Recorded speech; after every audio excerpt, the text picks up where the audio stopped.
Welcome to Pub Football and happy Christmas Jumper Day. You'll watch this after Christmas Jumper Day because it takes up ages to upload, but right now it is Christmas Jumper Day, so we've both got Christmas jumpers on. I own them both, by the way. Can you tell? It's lovely. I mean, it's the one I never wear, but it's lovely. It's a very fetching colour. It's warm though, isn't it? It is, it's bloody freezing. And this is my Tottenham one from last year, which I'm very happy with, or the year before, 2 years ago. It's actually irritatingly nice, isn't it? That's the badge that you really like. Well, I was going to wear that one, but... Anyway, I'm Miles, this is Jimmy. This is the show where we go through all of the Premier League fixtures and results and have a beer while we do. Now, out of my beer advent calendar this week is Camden Town Brewery Special Hell's Lager. This is already boring me. Okay, now that's finished. We're open for sponsorship, by the way, and you can get that treatment every week.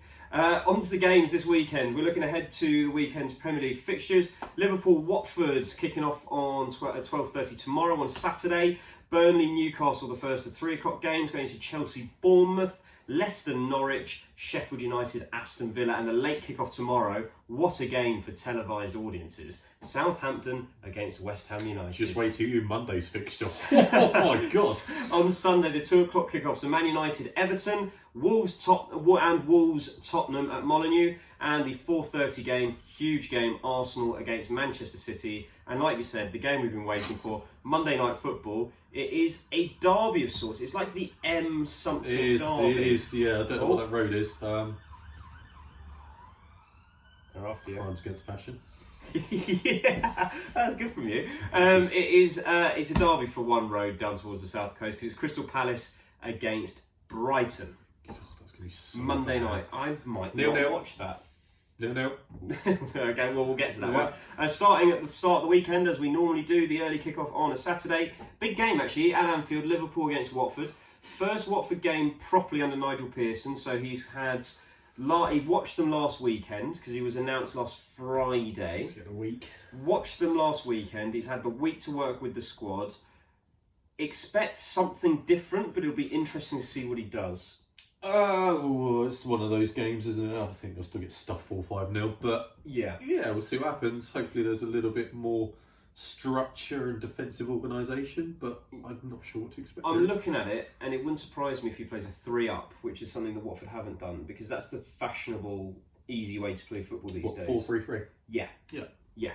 Deeney in the middle with maybe Delafeu and Israel Assar on either side. Yeah, don't disagree with that. Interesting elsewhere, though. It's going to be tough. What a first game to come into. If they get something out of this, it's huge. I think it's a free hit, really, isn't it? It doesn't Yeah. really matter what happens in this one. I think you go from it and go, if you don't get stuffed, that's a Yeah. good start. It's a really good decision, get him in charge, and I think they'll be all right. But Yeah. Mo Salah's got, I think, 6 in 4 against Watford. yeah, I wouldn't be surprised if he gets a hat-trick tomorrow. What a goal in midweek. Yeah, Finished right foot unbelievable. as well. Yeah. They just about got through that. Yeah, they weren't very good. I didn't watch the That's- majority of the game. That's Liverpool, though, this season. They looked, last week, they were really good, both games. Everton, they played really well. And then in the game last weekend, they played really well against Bournemouth. But midweek again, Jurgen Klopp today signed until 2024, I believe it is. So they tied him down, which is fantastic. Same day that Steven Gerrard signed a 2-year contract extension at Rangers. I wonder if that's going to be it wouldn't surprise me. No, fair play for tying him down though. They're also in the process of buying the gentleman from Salzburg as well, aren't they? Minamoto? He scored against them midweek. Really good player, good player. And 7 million bargain. That is a Ridiculous release clause. Yeah. Absolutely unbelievable. Score prediction, please. Comfortable 3-0 home win. I'm going to go 4. Ooh, you think it's gonna be a 4-0. bit of a stuffing? Yeah, Liverpool too good go forward for Watford. Watford's defence, awful. If they can be organised, make it difficult, don't concede early, you never know, but I think they're going to get overrun. Yeah. Burnley Newcastle in one of the most exciting fixtures of the weekend. 2 teams that actually no. Newcastle are surprising me. Burnley are feeling very Burnley at the moment. If anything, a little bit underwhelming because they seem to have they seem to be a lot weaker through the spine than they have been. They're conceding goals. 5 against Spurs. They conceded 4 against Chelsea. Was it 3 against Liverpool? They conceded way too many, and on paper, it should be a away win actually at the moment. That's what I'm looking at. I don't think it will be, but I don't know. To be fair, Newcastle have been very good away from home. They've been very organised. They don't really concede many goals. They play quite well away from home. Yeah, but they're not a team that's going to cut through Burnley. Well, they're both teams that aren't going to take the initiative and go. No. Yeah, it's a weird one. I reckon it'd be 1-1 or something. For me, Burnley haven't won for a while because they had the loss at home to Crystal Palace. They've lost to Man City and Spurs. Mm-hmm. Burnley are the team that are due, when they're due a win, they normally get it. And I think they're due a win, so I'm going to go 1-0 Burnley. I'm going to go for a draw. Newcastle's going to keep a nice little run going at the moment. Yeah, fair play. Steve Bruce, such a good job. Yeah. Every episode we have to say this. Steve Bruce, great 100%. job. If he was called Rafa Benitez, be treated like a god. Yeah. Every episode we have to say it. Chelsea, Bournemouth. I can only see this being a home win, but not because Chelsea aren't wobbling a bit, because Bournemouth are dreadful. Well, they've got a lot of injuries as well at the moment. Aki's out for 6 weeks. Yeah. I don't know if Calvin... Aki might never play for them again because he's been lined up by City. Don't know if Calvin Wilson is fit either. So Callum, sorry. Not Calvin. Well, his brother's probably good enough to play at the moment. But yeah, no, they're struggling slightly at the moment, aren't they? You know what interests me about Bournemouth? Harry Wilson doesn't start very often, which surprises me because he seems to score a lot of goals. Yeah, agreed. They've kind of got sort of 3 or 4 players who, even Ryan Fraser and people like that, don't really play that often. It's kind of really rotational at the moment, isn't it? Yeah, it's a weird one. They're just not in good form, are they? And I can't see that changing at the weekend. I think they're going to get stuffed again. I don't think it's going to be stuffed. I think Chelsea is starting to wobble slightly. Nothing to panic about. I think if you could pick a game, a team to play at the moment, but Bournemouth would be top on that list at the moment. Out form, players injured. I want to play them every week. All right, what's your score? 3-0, home win, comfortable. I'm going to go 2-1. 2-1. I think Bournemouth can get something. I know, it's just even just a Harry Wilson screamer. I think he'll get space on the edge of the box. Yeah, I get that. Well, Kante will go around him, but we'll see. Leicester, Norwich. Easiest game to predict of the weekend for me. Be careful. We said this, but Norwich went away somewhere recently. Everton, wasn't it? I know Everton aren't in form, but I think you said no chance, and I went, do you know what? They might nick something. Yeah. And I wouldn't be surprised if they're not going to win, but I wouldn't be surprised if they did something. No, I think Leicester only get 9 on the bounce. I think Vardy's going to score his 9th in a row. The stars are aligning for Vardy to beat his old record. I think it's going to happen. I reckon Vardy will score a penalty as well. Straight down the middle. Yeah, I think it's going to be tough, but I think Leicester have got too much quality at the moment. I think they're going to win 2-1.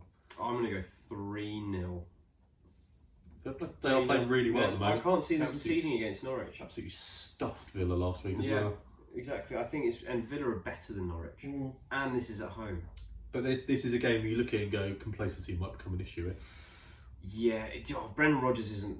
You don't know that yet, mate? No, I just can't see that happening. If you won the treble with Celtic, a team who have no challenges. Yeah, agrees. I just don't think he's got that mentality, and I think he won't let the players have that mentality. And the thing about Leicester is that's the thing that I like about them is they don't seem to have that mentality. It's like those players are like the fans. They don't have this entitlement. They're just happy to be there. They're working hard and they're getting on with it. Yeah, and that's exactly why I like them. I think they're great. I really like Leicester. Really like Leicester. Sheffield United, Aston Villa. Now, the thing to point out here is Sheffield United are at home. It's the away record that is really impressive for Sheffield United. The home record less so. Aston Villa are hovering above the relegation zone on goal difference. Form would suggest a Sheffield United win. However, watching Aston Villa play is not going to be an easy game. No, Aston Villa are a good side, and it's taken a while to adapt to the Premier League, but they're finally there. They're not picking up enough points, though. No, they're not, and I actually think they're going to win at the weekend because I think Sheffield United's home form is a little bit susceptible. They lost to Newcastle in their last home game. Yeah, they've lost to Southampton at home as well. They've lost to a couple of other teams around that level. So yeah, I can see an away win. I think Villa might nick it, and I think they're also suited to play away as well. Yeah, Grealish looks very good. Grealish is the type of player that I think he's clever enough to exploit those overlapping centre backs. Yeah, he's not quick, so it's not like the ball in behind. It's just the picking up the right, finding pockets of space. In those areas, and driving on, and he'll cause some problems. If Grealish was playing for a better side, he would be in the England squad already. I think he's still a good shout. He would have got called up ahead of Mason Mount potentially. Yeah, I get that. It's a better player. I think Phil Foden might come into the picture later this year. But yeah, play different roles. It's a weird game because I also could see Sheffield United winning 4-0. I can see that happening. I agree. But I've got a feeling that they are susceptible at home. Villa aren't a bad side. I reckon they might nick it. 2-1. I'm actually going to go 2-2. I think it's a game with goals. Apart from David McGoldrick, because he doesn't score in the Premier League. It's usually Lundstrom, isn't it? Yeah. Always scores. Yeah, someone Egan might score. Yeah. Someone weird. McBurney might finally score. The goalkeeper is more likely to score than David McGoldrick at this point. He'll come good. No, he's like Almiron. He'll come good. You're more likely to get a last-minute header from Dean Henderson. It just looks like that, but he's playing well, so it doesn't really matter. Yeah. And they're doing really well, and they're never going to go down, so they'll be fine. Agreed. 5:30 in the late kick-off in a game that I can't imagine will pull many punters into the pubs. Southampton at home to West Ham United. Interesting game. Lots of calls for Pellegrini to go, and a lot of some fans are saying about Pellegrini: good manager, wrong team. I don't disagree with that. Yeah. He's done a very good job elsewhere. It's a weird one, isn't it? Because they're just really out of form. You know the funny thing about these West Ham fans saying good manager, wrong team? Yeah. They're saying he wants to play this flair football, this South American flair, this Chilean flair, this type, tiki-taka, nice flowing football. I'm sorry, I thought you were going to go into some weird accent there for a minute as well. No, you I was tempted. You were close. Why the hell did West Ham fans want to get rid of Sam Allardyce? We wanted flair, we wanted attacking football, we wanted all of that. It's just like now they've got it, they're not happy with it. Well, David Moyes also did a very good job. It's just like what do you want, West Ham fans? They want to play the West Ham way, which doesn't exist. Yeah, exactly. Yeah. What's the West Ham way? Attacking football. That's what Pellegrini's trying to give you. Doesn't work. Sam Allardyce gave you winning football. But it's slightly dull. Slightly dull. You weren't happy with that. Ridiculous. Well, West Ham fans remind me a lot of Arsenal fans. They're just very hard to please. But West Ham for 50 minutes with a better team on Monday. The first. We haven't talked about that yet. Actually. Diabolical. We haven't recapped that game. Arsenal were terrible for 50 minutes. 60 minutes. The first half was absolutely horrific. I watched it back, so we didn't really watch most of it, and it was absolutely awful from both sides. Yeah. And as you say, Arsenal turned up for 15 minutes and won the game. That was it. Anyway, terrible for the rest. Enough said. West Ham, slightly unfortunate, because I thought they could have scored 3 or 4 before. Yeah, 100%. Much better side. A little bit more composure. Mikel Antonio sums it up. Like he works hard, he harries, but he doesn't look like a striker. He's a bull in a china shop, isn't he? Yeah. That is exactly what he is. Perfect way to sum him up. I love that as well. Yeah. He gets about, he wins headers, he's strong, he's quick, he harries, but you get the ball into him and it's not there. Yeah. And I feel sorry for Sebastian Haller. I feel like he's not been given a fair shot. I just think Antonio suits what they're doing better. I quite like the fact as you say, he harries. He's a bit different. He brings other people into play. But Haller should do that as well. 3-5. I think that a 3-5-2 could work for him. Have them both up. I'd have Antonio probably wide, causing a fullback carnage. No, but then you need that player harrying. The thing about Antonio is even if he played wide, he'd get close to Haller. That was the problem. They had no one close to him, so they were just all attacking midfielders. They've just got too many luxury footballers. Anderson, Fornals, Lanzini, they're all 10s. Yarmolenko to an extent is a number 10. Yeah. Inverted winger. Seems like they're just struggling for balance slightly. Yeah. Like Arsenal slightly, just all over the show. Declan Rice played very well midweek though. Yeah, he played well the game before. Who was it, Chelsea? Played really well that game. Yeah, I don't know what to make of West Ham. They could win. They could easily win. But they're only a point ahead. They're a point up from relegation, or 2 points. Southampton are in the relegation zone on goal difference at the moment. They are in 18th. I think Southampton are going down this year. I think the foundations were laid the year that they got Mark Hughes in. I've forgotten who their manager was before that. It wasn't Claude Puel, was it? Could have been. But they got Mark Hughes in. Yeah. Saved them from relegation by not doing much. They left him there at the start of the next season, and he's just awful. and it's all going back from selling players. Like it was Coleman leaving has been sort of the start of the end for Southampton. They're like the Sunderland and Wigan for me. They're sort of not really good enough for the league anymore, but they somehow keep staying up. And yeah, as you say, it'll come to a point where that luck runs out, and you've got to accept the fact that you're not good enough. And they could go down 2 divisions if it did happen. I think it's this year because I look at the league this year. I think Watford have got a new manager. They've got a better squad as well. They're likely to come good. Norwich and Southampton are the 2 that I think that are going to be they're going to go down, and it'll be one of a group of other teams. Yeah, you have Newcastle in the mix. You have a couple of others who will hang around. I'm not even sure Newcastle in the mix. I think it's between Watford, Brighton, Villa. That's half thing about putting Burnley in there as well. I don't know. I think it's Watford, Brighton, and Villa, and then one of those 3 with Norwich. I wouldn't discount Everton at the moment either. Big Dunk's going to get it done, mate. Well, Emery's turned them down. Well, too good for them, isn't it? We'll get on to them soon. Let's go for a score prediction for Southampton West Ham. I'm going home win. Oh yeah. 1-0. I'm going to go exactly the same score, other way. West Ham 1-0.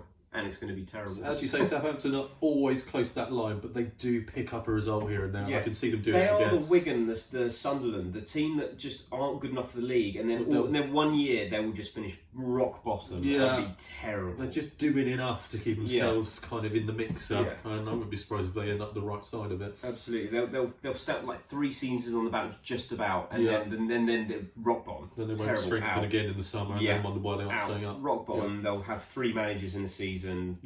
That's what will happen. But I think they could go down this year. On to Sunday's games, 2 o'clock. Man United Everton. It's a weird one, Man United Everton, because it feels like it should be a derby, but it's not. It's a big Premier League game, though, isn't it? Yeah, it's the Phil Neville derby. It is the Phil Neville derby. Phil Neville derby. What a game.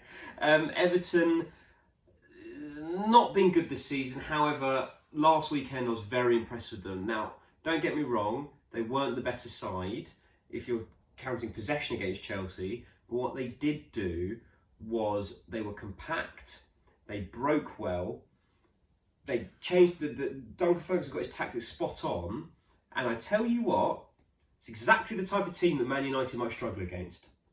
Compact, not gonna let them play on the break. Yeah, no, he did really well last week, Big Dunk. Played with high energy, got the fans behind him straight away, scored early. What more can you ask for?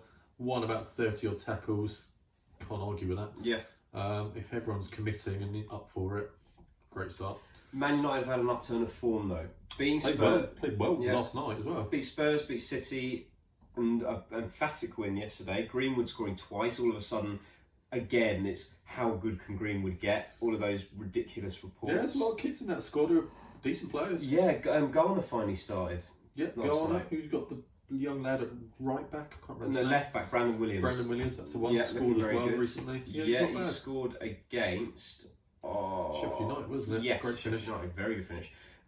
However, the thing they've struggled with this season is teams that sit back and are compact because they've looked void of attacking instincts. That midfielders, what is the reason they're saying they're linking midfielders? They don't have that bit of quality.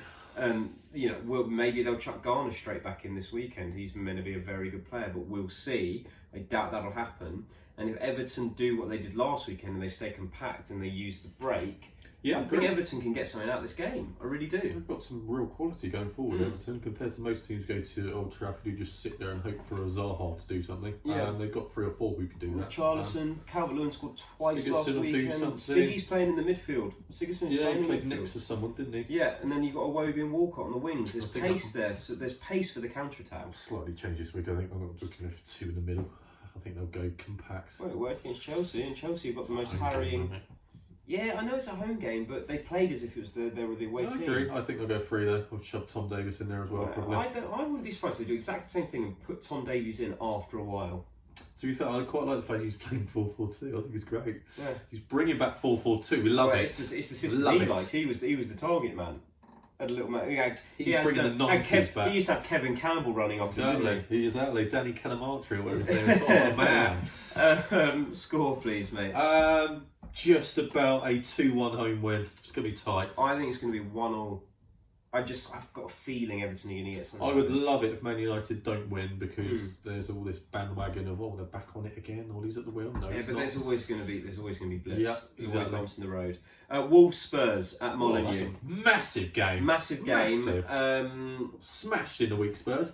Yes. However, for me, there were encouraging signs. It wasn't the first team. Oh, Sessegnon scored. Wonderful. Sessegnon played very well. He did, yeah, great. I was surprised with Sessegnon, and it wasn't his typical wing play that impressed me the most. It was his composure in tight spaces on the ball. Oh, he's a decent footballer. He made some very nice, and it was the subtle stuff, little passes. Like he picked the ball up sort of halfway into or just on halfway. He might have a couple of Bayern Munich players around him. Yeah. He found Lucas's feet. He'd find a player's feet, and I just found that impressed me. I liked that. Oliver Skip played really well as well. I was about to say that. Did you see my tweet? No. I watched the game, mate. Yeah. I actually thought Oliver Skip came really on decent. and looked like the best midfielder that Spurs played that night. Eriksen's terrible. Eriksen did nothing. Lo Celso did okay. He harried around. He got about. His passing was all right. It was a difficult game. Lucas Moura is not a centre forward. Straight away, he doesn't hold the ball up well at all. No. It's a difficult place to go Bayern, isn't it? Sissoko didn't do enough. He wasn't great, but the Sissoko and Dyer partnership's a bit odd. Foyt did quite well. Foyt takes too long on the ball, a little bit. Takes too many touches sometimes to centre off. Quite like him though, he's alright. But better. I completely agree with you about Oliver Skip. When he came on, he's quite aggressive and he harries. But his passing and his footwork was very good. No, he's not bad. I don't know. One There's a point where you go. touch passing. I'd throw him in this weekend. I'd start him. Away at Wolves, I'd start him at the base. I think he's the best we've got there, because we've been crying out for a holding midfielder. Yeah. I look at him, I think that a midfield of him, and Dombley's out, so him, Sissoko, and... Winks not playing in your eyes? Or Winks. Him, Sissoko and Winks, or him, Winks, and Dele. Him, Sissoko and Dele. I think that's a good midfield. I think Skip looked very good. He looked composed, he looked sharp on the ball. He seems like the type of guy who's not scared of anyone. Local as well, from Welling Garden City. Was that local? Wellington City's local enough. So I was very impressed. The player I wasn't impressed with was Carl Walker-Peters. I thought it was terrible. Shame, because he started the season really well. I actually quite like him. He took too long on the ball. Yeah, he was trying to dribble all the time, and he kept getting pushed out the way. Too lightweight. Gnabry coming up against you. I'd But be it a wasn't little even bit like, Gnabry. It was Alphonso Davies, who's younger than him, and bullied him.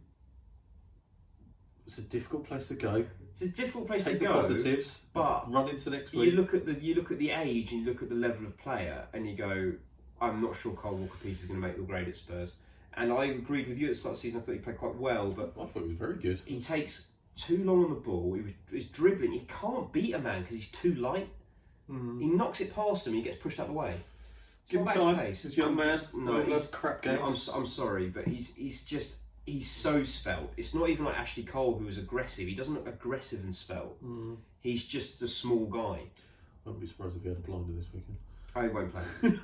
He won't play. Or he'll play. He won't be in the Danny squad. Rose played, didn't he? Danny Rose didn't do much. No, exactly. Jan Vertonghen will start. Alderweireld will keep his spot. And they'll probably play Sanchez next to him. I would like to see Skip come in. I would hope he's at least on the bench. I think starting might be a push. Although Dyer played another 80 minutes. So there's a potential for him to come in.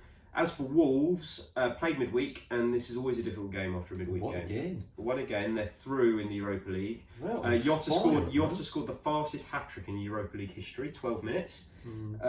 I think that this is a game Spurs can get something out of, just due to the fact Wolves played on Thursday. Do you? I think you get stuffed. Wolves, I really do. Wolves played on Thursday, and these are the games that they sometimes struggle with because of the squad depth. Not having that anymore. If we're getting to the Christmas period, they're going to have a game every 3 days at this rate. No, they're playing really well. Really well, Wolves. I really like Wolves. That front 3-4, very difficult to play against. You've got Jimenez, Jota, Traore, you've got midfield Neves, what's his name? Moutinho.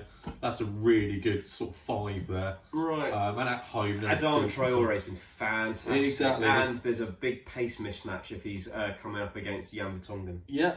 Oh God, if Walker-Peters plays, he's going to get absolutely Walker-Peters will not play. Could you imagine? He wasn't good enough. He won't even be in the squad.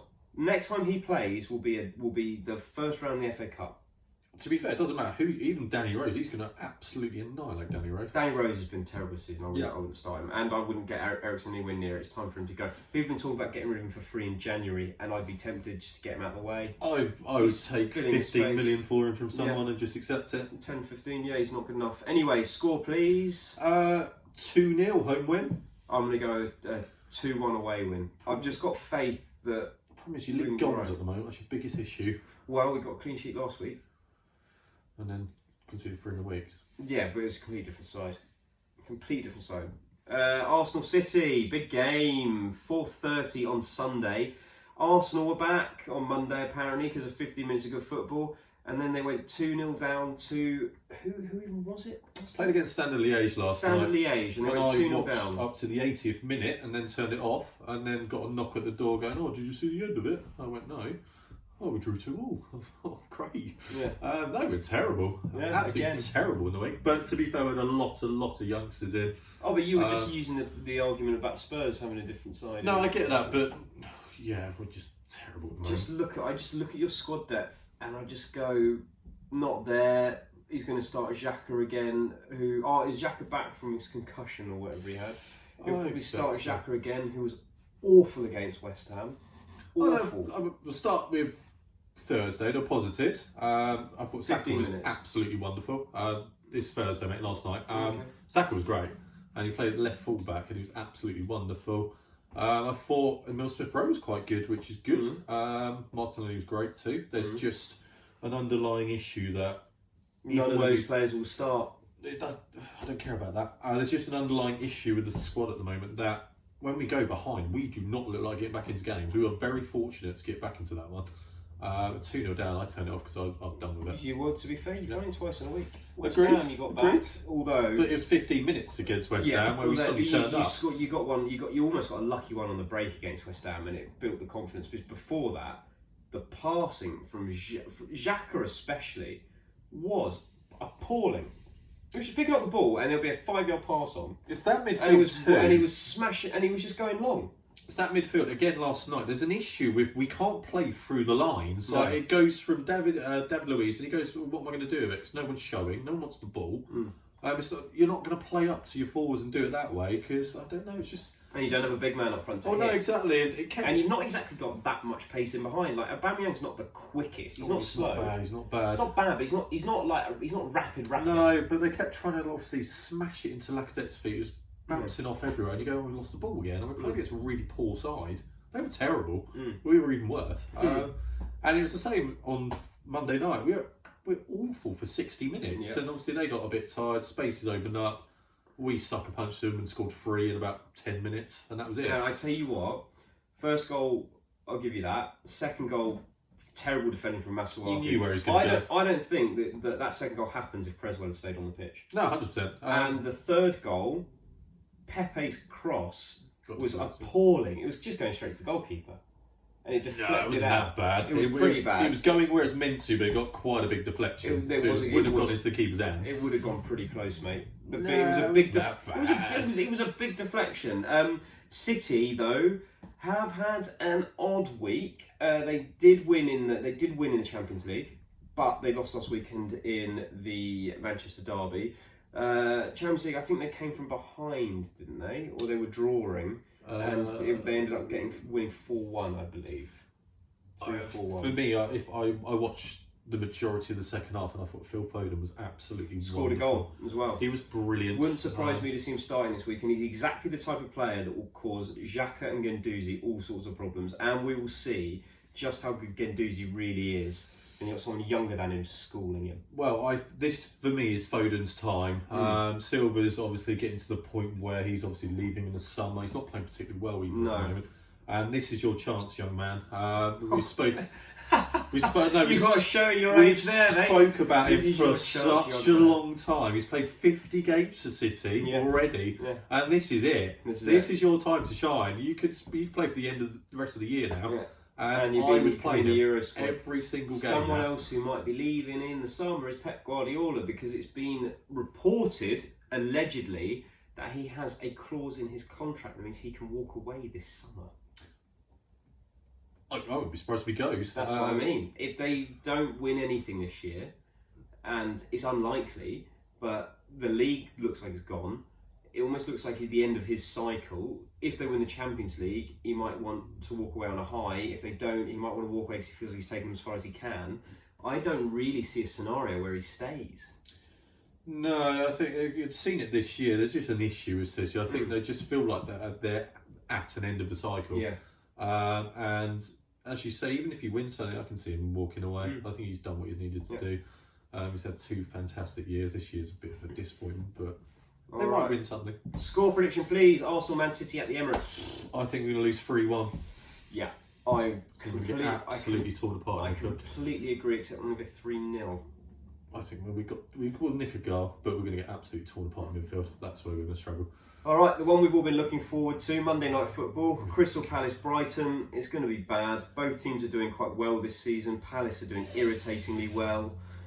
Brighton said that was such soccer. Both teams are doing really well. But they are doing quite well. It's really Palace irritating. are doing really irritating well. Brighton I'm not irritated by because I quite like Graham Potter. And I don't mind Brighton. I think I've never been, but I've heard good things about the place. The team coming up was they're quite playing cool. attacking football now. They're not defensive. They're giving it a go. They're I like their players. They've got some decent players in there. In saying that, I think Palace are going to nick it 1-0. So do I. And Palace are, oh God, it's so bad. That's so awful. God. Well done, Roy, though.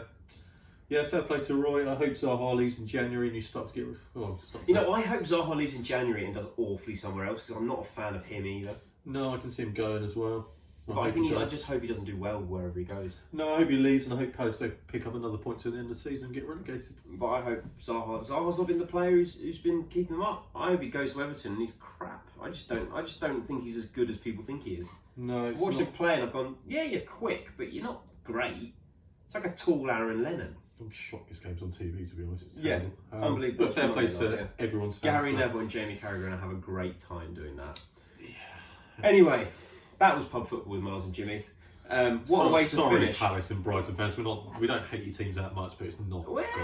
Palace I'm not a big fan of. Brighton I quite like. Palace, no, I mean what I say. Anyway, that's Pub Football with Miles and Jimmy. We'll be back on Monday to review all of the... Oh, not Monday. Actually, I can't do Monday. We'll be back one day next week to review all of the games. One thing left to say. Cheers. Cheers.